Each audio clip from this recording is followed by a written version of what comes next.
உறவுகள் அனைவருக்கும் அன்பான வணக்கங்கள். நிலா ஒரு சைடு ஃபேஷியல் பண்ணிட்டு மெகுந்தி எல்லாம் போட்டுட்டு இந்த சைடு அவங்க ரெடி ஆகிட்டு இருந்தாலும் வெளியில் கூட்டிகிட்டு போன சோழனை வந்துட்டு தாஸ் இன்னும் கூட்டிகிட்டே வரல அப்படின்னு சொல்லிட்டு வீட்டில் கேட்குறாங்க. எங்கே காணோம் இன்னும் அப்படின்னு சொன்னோன்னே, என்னம்மா பார்லருக்கு தானே போயிருக்காங்க, 2 பேரும் தானேம்மா போயிருக்காங்க, வந்துருவாங்கம்மா அப்படின்னு சொல்லும்போது மதி இருந்துட்டு கிண்டலாக சொல்கிறாங்க. என்ன நிலா, உன் புருஷனை விட்டு கொஞ்ச நேரம் இருக்க மாட்டியா, உன் அண்ணன் தானடி கூட்டிகிட்டு போயிருக்காரு அப்படின்னு சொல்கிறாங்க. அப்படிலாம் இல்லை நீ, எனக்கே இவ்வளோ நேரமாக பண்ணாங்க, எனக்கே முடிஞ்சிருச்சு, இன்னும்மா இவ்வளோ நேரமா அப்படிங்கிறாங்க. அதெல்லாம் வந்துருவாங்கம்மா, போம்மா நீ போய் பாரு, நீ போய் ரெஸ்ட் எடுப்போடா அப்படின்னு சொல்லிட்டு மனோகர் சொல்கிறாரு. சரிப்பா அப்படின்னு சொல்லிட்டு இப்போ கையோடே வந்துட்டு மொபைல் எடுத்து கால் பண்ணுறாங்க. தேனு பார்த்துட்டு, என்னடி பண்ணுற அப்படின்றாங்க. ஒன்றும் இல்லைம்மா, சோழனுக்கு தான் கால் பண்ணுறேன் அப்படின்றாங்க. அங்கே தான் இத்தனை பேர் சொல்கிறோம், திரும்பவும் நீ ஃபோன் வேற பண்ணி கேட்க போறியாடி அப்படின்றாங்க. இல்லைம்மா சும்மா தான் நான் பண்ணேன் அப்படின்னு சொல்லிட்டு இந்த வாட்டி கால் பண்ணாமல் நேராக உள்ளே போயிடுறாங்க.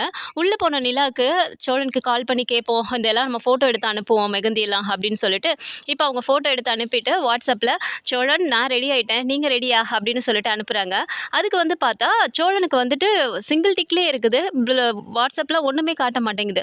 ரொம்ப நேரமாக பார்த்துட்டே இருக்காங்க. என்னடா எப்பயுமே வாட்ஸ்அப்பில் மெசேஜ் பண்ணால் உடனே ரிப்ளை பண்ணிடுவார், நம்ம எப்படா மெசேஜ் பண்ணுவோன்னு தான் காத்துட்ருப்பாரு, இன்னும் பார்க்காம இருக்காரு அப்படின்னு சொல்லிட்டு ஒருவேளை ஃபேஷியல் பண்ணிட்டு இருப்பாங்களோ அப்படின்னு யோசிக்கிறாங்க. இருந்தாலும் போய் இவ்வளோ நேரம் ஆகுது, இன்னமும் ஃபேஷியல் பண்ணிட்டு இருக்காங்க அப்படின்னு சொல்லிட்டு கால் பண்ணி பார்க்கலாம் அப்படின்னு சொல்லிட்டு கால் பண்ணுறாங்க. இப்போ நம்பர் வந்து ஸ்விட்ச் ஆஃப்னு வருது. அப்படியே ஒரு மாதிரி ஆகுது நிலாக்கு. வேகமாக வெளியில் ஓடி வந்துட்டு, அப்பா எங்கப்பா அண்ணன் அப்படிங்கிறாங்க. இன்னும் வரலம்மா, ஏமா அப்படின்றாங்க. இல்லை சோழனுக்கு கால் பண்ண, நம்பர் ஸ்விட்ச் ஆஃப்னு வருது அப்படின்றாங்க. அதை பார்த்துட்டு சேரணும், என்னப்பா ஸ்விட்ச் ஆஃப்னு வந்ததுக்கு அப்படி சொல்கிற, சார்ஜ் ஏதாவது போடாமல் இருப்பான்ப்பா, வந்துருவாங்க போப்பா அப்படின்னு சொல்லிட்டு சேரணும் சொல்கிறாரு. அப்போ தேனு பார்த்துட்டு, என்னங்க இவ இப்படி இருக்கா, ஃபோன் பண்ணது இல்லாமல் ஸ்விட்ச் ஆஃபில் இருக்குன்றதுக்காகவே இவ்வளோ பதறா அப்படின்றாங்க. விடு தேனு, இத்தனை நாள் பிடிக்காம இருந்தாங்க, இப்போ தானே 2 பேரும் ஒருத்தருக்கு ஒருத்தர் பிடிச்சி போய் கல்யாணம் பண்ணியிருக்காங்க, அது இருக்க தானே செய்யும், புதுசாக கல்யாணம் பண்ணியிருக்காங்கல்ல அப்படிங்கிற மாதிரி மனோகர் சொல்லவும் தேனும் ஒரு மாதிரி இது பண்ணிட்டு விட்டுடுறாங்க. ஆனால் மனோகர் இந்த இடத்துல ஃபுல் அண்ட் ஃபுல் உள்ளார வந்துட்டு சோழனை ஏதாவது பண்ணணும், அவன் கூட வந்துட்டு ஒரு ஆஃப்டரால் ஒரு டிரைவர், அவன் என் பொண்ணு கூட சேர்ந்து வாழ்கிறதா அப்படிங்கிற மாதிரி அவர் மனசுக்குள்ளார அதை இருந்துக்கிட்டே இருக்கு. சரிண்ணா இப்போ மனோகர் நேராக போகிறாரு. இப்போ நிலா உட்காந்துட்டு இருக்கும்போது, என்னடா ஏன் இப்படி ஒரு மாதிரி டல்லாக இருக்க அப்படின்றாங்க. இல்லைப்பா சோழன் மொபைல் இப்படி சுவிட்ச் ஆஃப்லலாம் ஒரு நாள் கூட இருந்ததே இல்லை அப்படின்றாங்க. இப்போ என்ன உனக்கு, இரு நானே உன் அண்ணனுக்கு ஃபோன் பண்ணுறேன், உன் அண்ணன் மொபைல் ஆனில் தானே இருக்கும் அப்படின்னு சொல்லிட்டு ஃபோன் பண்ணிட்டு, என்னதாசு எங்கே இருக்க, சோழன் நம்பர் வந்து சுவிட்ச் ஆஃபில் இருக்குன்னு மாப்பிள்ளைக்கு ஏதோ ஆயிடுச்சோன்னு சொல்லிட்டு நிலா பயப்படுறா அப்படின்னு சொல்லிட்டு இவராக பேசுகிற மாதிரி பேசிட்டு, ஒன்றும் இல்லைம்மா ஏதோ வந்துட்டு இருக்காங்களாம் அப்படின்னு சொல்லிட்டு ஃபோனை கட் பண்ணிடுறாரு. சரிப்பா வந்துட்டு இருக்காங்களா, ஓகே அப்படின்னு சொல்லிட்டு இவரும் ஒன்றும் சொல்லாமல் விட்டுடுறாங்க. கொஞ்ச நேரத்துலேயே பார்த்தா தாஸ் மட்டும் வீட்டுக்கு வராரு. இப்போ நிலா வந்து வேகமாக போயிட்டு சோழன் அப்படின்னு போய் கூப்பிடுறாங்க. சோழன் வரலை அப்படிங்கிறத பார்த்துட்டு, அண்ணா சோழன் எங்க அப்படிங்கிறாங்க. அவர் ஒரு மாதிரி திருன்னு முழிக்கிறாரு. வீட்டில் இருக்க எல்லாருமே அப்படியே ஒரு மாதிரி பார்க்குறாங்க. நடேசன் அப்படியே பார்த்துட்டு, எங்கேப்பா போனாவன் அப்படிங்கிறாங்க. இல்லை அது வந்து அப்படிங்கிறாங்க. என்னென்ன சோழன் எங்கே அப்படிங்கிறாங்க. இல்லை நான் அப்பா கிட்ட சொன்னேனே, அப்பா சொல்லலையா அப்படின்றாங்க. மனோகரை பார்த்தோன்னா, என்னப்பா நீங்கள் ஏன் முன்னாடி தானே ஃபோன் பண்ணீங்க, வந்துட்டு இருக்காங்கன்னு சொன்னீங்க அப்படின்னு சொல்லிட்டு நிலா கேட்குறாங்க. அது இல்லைம்மா உங்ககிட்ட எப்படி சொல்கிறதுன்னு தெரியாமல் தான் நான் முழிச்சிட்டு இருந்தேன் அப்படிங்கிறாரு. எப்படி சொல்கிறதுன்னு முழிச்சிங்களா, என்ன சொல்கிறீங்கப்பா எனக்கு புரியல அப்படின்றாங்க. இல்லைம்மா பார்லருக்கு போனாங்கல்ல, அங்கே போனோன்னே மாப்பிள்ளை ஏதோ கடை வரைக்கும் போகிறேன்னு சொல்லிட்டு போயிருப்பார் போல், தாசும் எங்கெங்கேயோ போய் ரொம்ப நேரம் வெயிட் பண்ணிட்டு போய் தேடி இருக்கான், எங்கேயுமே காணாமம்மா, அதான் சரின்னு சொல்லிட்டு ஃபோன் பண்ணி பார்த்துருக்கான், அவனும் ஃபோன் சுவிட்ச் ஆஃப்னு வருதாம்மா, அவன் எங்கேயோ போயிட்டான் போல இருக்குமா அப்படின்னு சொல்கிறாரு. என்னது எங்கேயோ போயிட்டாரா, சோழன் அப்படிலாம் போக மாட்டார், என்ன விளையாடிட்டு இருக்கீங்களா நீங்கள் அப்படின்னு சொல்லிட்டு நிலா ஒரு மாதிரி கத்துறாங்க. சேரன் வந்துட்டு, சார் என்ன சார் இப்படிலாம் சொல்கிறீங்க, சோழன் அப்படிலாம் பண்ண மாட்டான் சார், உங்களுக்கே தெரியும் என் தம்பி நிலா மேலே எவ்வளோ பாசமாக இருக்கான்னு, எப்படி சார் அவன் எங்கேயாவது போவான், என்ன சார் சொல்கிறீங்க அப்படிங்கிறாங்க. தம்பி நீங்கள் வேணால் எல்லாரும் நம்புங்கப்பா, அவன் உங்கள் முன்னாடி ஒரு வேஷம் போடுறான், நிலா முன்னாடி ஒரு வேஷம் போடுறான், எங்கள் முன்னாடி ஒரு வேஷம் போடுறான், அவனை பற்றி முழுசாக தெரிஞ்சது நாங்கள் தான் அப்படிங்கிறாரு. அப்போ நடேசன் அப்படியே பார்த்துட்டு, என்ன சம்மந்தி நானும் பொறுமையாக இருக்கேன்னு சொல்லி பார்த்தா நீங்கள் ரொம்ப ஓவராக பேசிகிட்டு இருக்கீங்க, இத்தனை வருஷமாக நாங்கள் கூட இருக்கிற என் பையனை பற்றி எங்களுக்கெல்லாம் தெரியாது, நீங்கள் எப்பயும் அவனை பார்க்குறீங்க, அவனை பற்றி உங்களுக்கு எல்லாமே தெரிஞ்சிருச்சா அப்படின்னு சொல்லி கேட்குறாங்க. இங்கே பாருங்கள், அவன் ட்ரெஸ் எடுக்க போனதுலேருந்து ரெஸ்டாரண்ட்டில் வரைக்கும் இப்போ வீட்டுக்கு வந்த வரைக்கும் உங்கள் முன்னாடி ஒன்று எங்ககிட்ட ஒன்று தான் அவன் பேசிகிட்டு இருந்தான் அப்படிங்கிறாங்க. அப்போ அப்படியே பாண்டி பார்த்துட்டு, அப்படி என்ன பேசினான் அவன், நீங்கள் சொல்லுங்கள் பார்ப்போம் அப்படிங்கிறாங்க. என்ன பேசினானா, அவன் எப்படிலாம் எங்களை அவமானப்படுத்தினானு எங்களுக்கு தான் தெரியும், உங்கள் முன்னாடி ரொம்ப நல்லவன் மாதிரி ஒரு நாடகம் போடுறான், எங்கள் முன்னாடி வந்துட்டு உன் சொத்தை ஃபுல்லாக அடையிறதுக்காக தான் நான் இப்படிலாம் பண்ணுறேன், உன் பொண்ணை எப்படி பழி வாங்குறேன் பாரு பாரு இந்த ஒரு வருஷமா என்னென்னலாம் சித்திரவதைப்படுத்தியிருப்பா. நானா போய் போய் பேசினாலும் அவள் என்னை விட்டு போகிறேன்னு தானே சொல்லிட்டு இருந்தா. இப்போ அவள் என்னை பிடிச்சி போய் கல்யாணம் பண்ணிட்டானா அவள் கூட நான் வாழ்ந்துருவேனா அப்படின்லாம் என்கிட்டே அவன் சொல்கிறான். அவன்லாம் மனுஷனா? ச்சே, அவனை நினச்சி எப்படி தான் என் பொண்ணு இப்படி ஏமாந்தாலும் தெரியல அப்படின்றாங்க.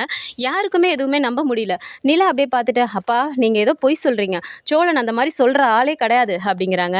இங்கே பாருமா, நீ இப்படிலாம் சொன்னால் நம்ப மாட்டான்னு சொல்லி தான் உன்னை நான் இங்கே வரவழைச்சி இங்கேயே உனக்கு நான் எல்லாத்தையும் நிரூபிக்கணும்னு நான் இங்கே வர சொன்னேன் அப்படிங்கிறாங்க. சரி, நான் இங்கே வந்துட்டேன்ல, இப்போ என்ன நிரூபிச்சிட்டிங்க நீங்கள் அப்படிங்கிறாங்க. ஆமாம்மா, இப்போ கூட்டிகிட்டு போனது தாஸ் எங்கே கூட்டிகிட்டு போனான்னு நினைக்கிறேன். அவன் பார்லருக்குலாம் கூட்டிகிட்டு போகல. மொத்த சொத்தையும் உனக்கு வந்துட்டு நாங்கள் எங்கள் சொத்தில் பாதி எழுதி தரோம், என் பொண்ணை விட்டுரு, எங்கேயாவது போயிருன்னு சொல்லிட்டு தாஸ் கேட்டதுக்கு அவன் சொத்தை பாதியை எழுதி வாங்கிட்டு, சரி நானும் வாங்கிக்கிறேன், நிலா விட்டு விளைக்கிறேன்னு சொல்லிட்டு அவன் உன்னை விட்டு போயிட்டான் எங்கேயோ அப்படின்னு சொல்லிட்டு சொல்கிறாங்க. நிலாவுக்கும் சரி வீட்டில் இருக்கவங்களுக்கும் சரி இதை நம்பவே முடியல. இல்லை நீங்கள் பொய் சொல்கிறீங்க அப்படின்னு சொல்லும்போது டக்குன்னு பல்லவன் சும்மா இருக்க மாட்டாமா, இங்கே பாருங்கள், நீங்கள் ஏற்கனவே வந்துட்டு இந்த மாதிரி தான் எங்கள் அண்ணனை மாப்பிள்ளைன்னு சொல்லி கூட்டிகிட்டு வந்துட்டு என்னென்ன பண்ணீங்கிறதெல்லாம் எங்கள் எல்லாருக்கும் தெரியும். கடைசியில் நாங்கள் வந்து தானே காப்பாற்றி கூட்டிகிட்டு போனோம். அதே மாதிரி இப்போ ஏதோ எங்கள் அண்ணனை நீங்கள் பண்ணிவிட்டு இப்போ சும்மா எங்கள் அண்ணன் மேலே பழிய போட பார்க்குறீங்களா? அண்ணி நீங்கள் வாங்க, நீ நம்ம போலீஸில் போய் கம்ப்ளைண்ட் பண்ணுவோம் அப்படின்னு சொல்லிட்டு இப்போ பல்லவன் ரொம்ப வேகமாக சொல்லவும் தாஸுக்கு கோவம் வந்தது. என்னடா எங்கள் ஊருக்கு வந்து எங்கள் வீட்டுக்கே வந்துட்டு நீ எங்களையே கம்ப்ளைண்ட் பண்ணுவேன்னு சொல்லுவியா? முடிஞ்சா நீ பண்ணி பாருடா அப்படின்னு சொல்லிட்டு இப்போ தாஸும் திமுறா பேசினோன்னு நிலாவுக்கு சரியான கோவம் வருது. நிறுத்தினேன், சும்மா என்ன நினச்சிட்டு இருக்கீங்க நீங்கள்? இங்கே வீடு வரைக்கும் கூட்டிகிட்டு வந்துட்டு இப்போது இந்த மாதிரிலாம் நீங்கள் சொன்னீங்கன்னா இதெல்லாம் நாங்கள் நம்பிட்டு சும்மா இருக்கணுமா? எனக்கு சோழன் இப்போ வந்து ஆகணும் அப்படிங்கிறாங்க. நீ என்னம்மா இப்படி பேசிகிட்டு இருக்க? அவன் தான் சொத்து கிடச்சா போதுன்னு சொல்லிட்டு சொத்தை வாங்கிட்டு ஓடி போயிட்டான்னு சொல்லிட்டு இருக்கேன், அப்புறம் திரும்ப நீ அதே சொல்லிட்டு இருக்க அப்படிங்கிறாங்க. சரி, என்கிட்ட ப்ரூஃப் பண்ணுன்னு சொல்லி தானே இதை பண்ணேன்னு சொன்னீங்க. அப்போது அவர் இந்த மாதிரி சொத்து கேட்குறாரு, சொத்தை எழுதி வாங்கிட்டு அவர் பாட்டுக்கு போயிட்டாருன்றதுக்கு ஏதாவது ஒரு வீடியோவாவது எடுத்துருக்க வேண்டியதானே?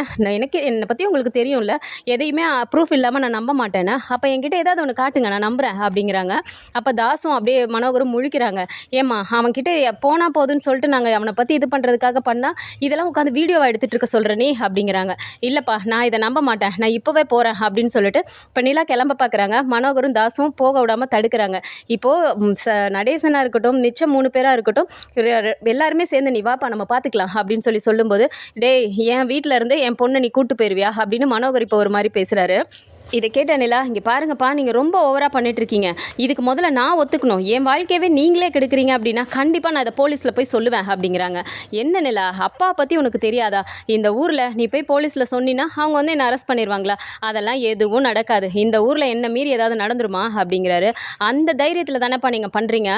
இந்த ஊரில் உங்களை கம்ப்ளைண்ட் பண்ண முடியலன்னா நான் சென்னைக்கு போயாவது கம்ப்ளைண்ட் பண்ணி அங்கேருந்து ஹையர் அஃபிஷியல் மூலமாவது நான் வருவேன். நான் முதல்ல கிளம்புறேன். ஆனால் வாங்க அங்கிள் வெளியே போகலாம், முதல்ல சோழன் எங்கன்னு பார்க்கணும் அப்படின்னு சொல்லிட்டு இவங்க வேக வேகமாக வெளியே போக பார்க்குறாங்க. இவங்க இழுத்து போட பார்க்குறாங்க. இப்படி மாறி மாறி சண்டை வந்து ஒரு வழியாக வெளியிலவே வந்துடுறாங்க. வெளியில் வந்த நிலா வந்து பயங்கரமாக அழுகிறாங்க.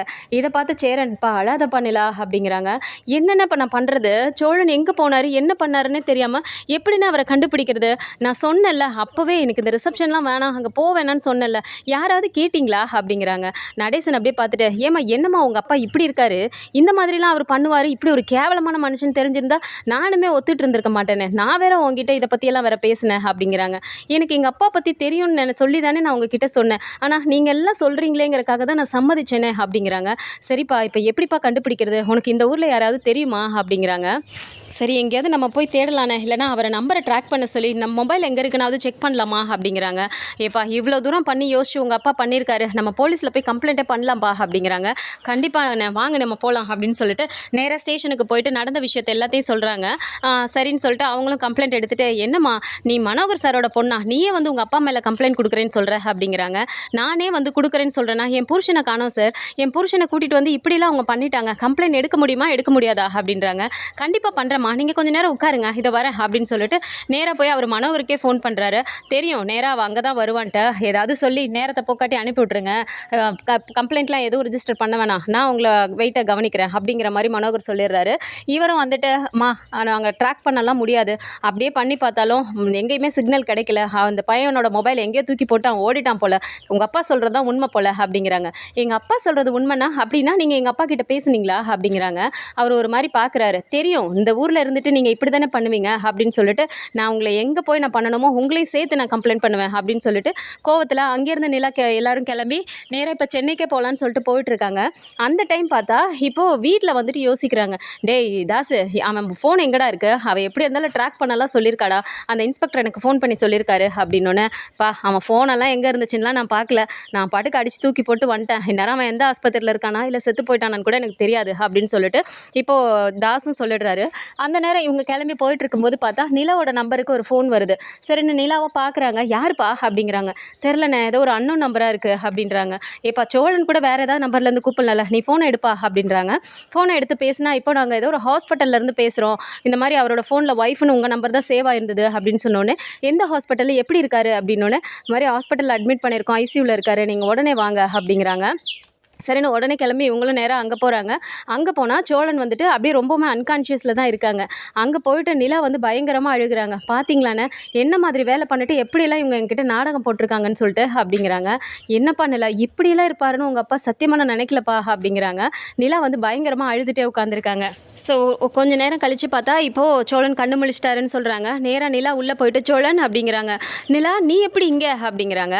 அதெல்லாம் இருக்கட்டும் சோழன், உங்களுக்கு முதல்ல என்ன ஆச்சு, எப்படி நீங்கள் ஹாஸ்பிட்டலுக்கு வந்தீங்க அப்படிங்கிறாங்க. அப்படியே சோழன் பேச முடியாமல் தவிக்கிறாரு. என்னாச்சு சொல்லுங்க சோழன் அப்படிங்கிறாங்க. நிலா நீ சொன்னது கரெக்டு தான் நிலா, உங்கள் அண்ணன் என்ன திட்டம் போட்டு பிளான் பண்ணி என்னை இப்படிலாம் பண்ணிட்டான் நிலா அப்படிங்கிறாங்க.